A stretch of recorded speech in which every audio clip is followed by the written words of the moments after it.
네, 광주 신축 아파트 붕괴 사고가 발생한 지 오늘로 보름이 됐습니다. 어제부터 24시간 수색 체제가 가동됐는데요. 자세한 내용은 현장에 나가 있는 취재기자 연결해서 알아보겠습니다. 이호진 기자.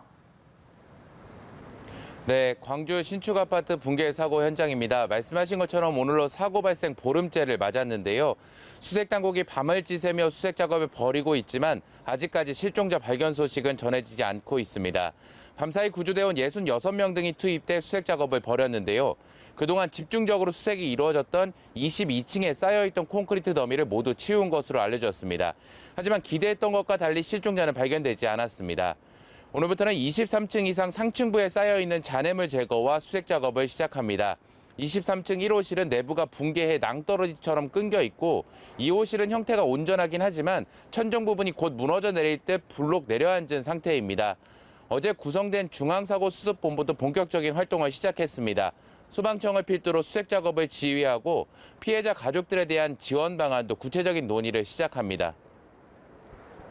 네, 실종자 발견이 이렇게 늦어지는 이유가 있나요?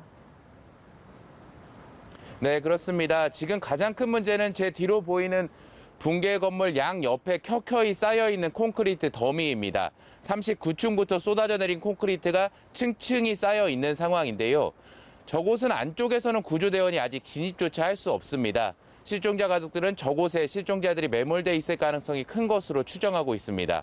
수색당국은 내시경 카메라 등의 장비를 넣을 수 있는 천공을 뚫고 있습니다. 하지만 이마저도 임시 방편에 불과합니다. 구체적인 철거 방법 등이 도출되고 구조대원들이 진입할 수 있게 돼야 정밀 수색이 진행될 수 있습니다. 실종자 가족들은 중수본을 비롯해 현대산업개발 등에게 붕괴 콘크리트 철거 방안과 수색을 할 수 있는 방안 마련을 촉구했습니다. 지금까지 광주 아파트 붕괴 사고 현장에서 연합뉴스TV 이호진입니다.